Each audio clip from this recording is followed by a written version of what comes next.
दोघांच्या प्रेमात जात आडवी आल्यानं मुलीच्या भावाने आणि वडिलांनी मिळून तिच्या प्रियकराची निर्घृणपणे हत्या केली।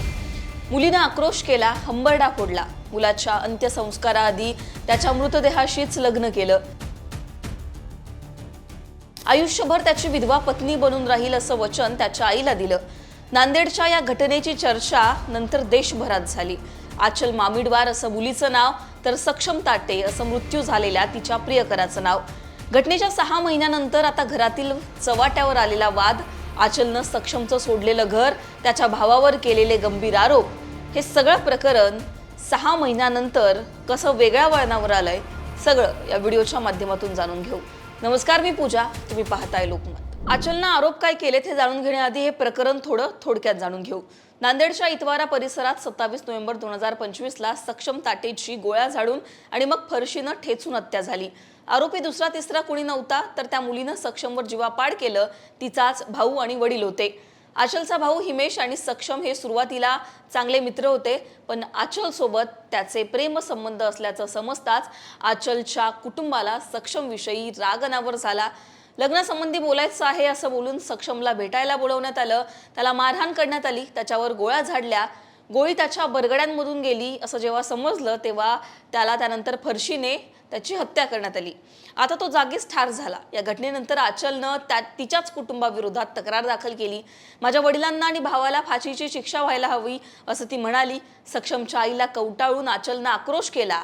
सक्षमच्या अंत्यसंस्काराआधी त्याच्या मृतदेहाशी लग्न करत आचलनं कायम सक्षमच्या आईसोबत राहण्याची शपथ सुद्धा घेतली। हे सगळं प्रकरण देशभर चर्चेत आलं, पण मधल्या 6 महिन्यांमध्ये नेमकं काय घडलं की आता या कुटुंबाचा वाद चव्हाट्यावर आलाय। सक्षमच्या आईनं दैनिक भास्करला एक मुलाखत दिली। या मुलाखतीमध्ये आचलवर काही आरोप केले। सक्षमची आई काय म्हणाली ते आधी सांगते आणि त्यानंतर आचलनं नेमके काय आरोप केले ते सुद्धा जाणून घेऊ। सक्षमची आई म्हणाली, आचल फक्त आमच्या सोबत 3.5 महिने राहिली, त्यानंतर तिच्या आजीची तब्येत खराब झाली असं ती आम्हाला म्हणाली। मला त्यांना भेटायचं आहे असं बोलून ती गेली, ती आलीच नाही। आचल आधी म्हणाली होती, मी तुमची काळजी घेईल, सक्षमच्या जागी तुमचा मुलगा म्हणून मी तुमच्या सोबत राहील। आचल कुणासोबत बोलायची, काय बोलायची याकडे आम्ही कधीच लक्ष दिलं नाही। ती गेल्यानंतर सक्षमच्या वडिलांची सुद्धा प्रकृती बिघडली। त्यांच्यासाठी हा फार मोठा धक्का होता। ते बेडवरून 3 महिने उठलेच नाही। त्यानंतर त्यांचा हे मृत्यू झाला। सक्षमच्या आईसाठी आधी मुलाचं जाणं, मग सुनेचं घर सोडणं, त्यानंतर नवऱ्याचं अचानक जाणं, हा खूप मोठा धक्का होता। आता सक्षमच्या आईच्या आरोपानंतर आचलची सुद्धा एक वेगळी बाजू समोर आली। आचलनं सुद्धा मौन सोडलं आणि एक मुलाखत दिली। आचलनं जय महाराष्ट्रला दिलेल्या मुलाखतीमध्ये नेमकं काय म्हटलं ते सुद्धा बघा।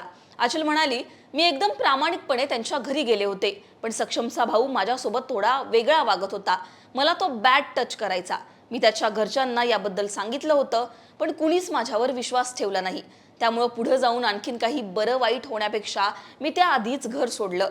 मी त्यांच्या घरातून पळून आले नाही। मी माझ्या आजीच्या तब्येतीचा बहाणा सुद्धा दिला नाही। मी पोलिसांना सांगून माझ्या घरी गेले। पोलीसच मला सोडवण्यासाठी माझ्या घरापर्यंत आले होते। मी माझ्या आजीसोबत आता राहतीये। खरं तर मी हे सगळं बोलणार नव्हते। मी एकदम प्रामाणिकपणे तिथे गेले होते। त्यांच्या लहान मुलाची इज्जत वाचवण्यासाठी ते मला बदनाम करतायत। त्यांनी मला हे सगळं बोलायला भाग पाडलं। सक्षमच्या वडिलांबद्दल विचारताच ती म्हणाली की सक्षम औरंगाबादच्या जेलमध्ये असतानाच त्याच्या वडिलांची प्रकृती गंभीर होती आणि सक्षम गेल्यानंतर ते सुद्धा दगावले। एकूणच आचलनं सक्षमच्या आईच्या आरोपांना दिलेलं हे उत्तर, सक्षमच्या आईने आचलवर केलेले आरोप, या सगळ्यानंतर आता या कुटुंबाचा वाद चव्हाट्यावर आलाय।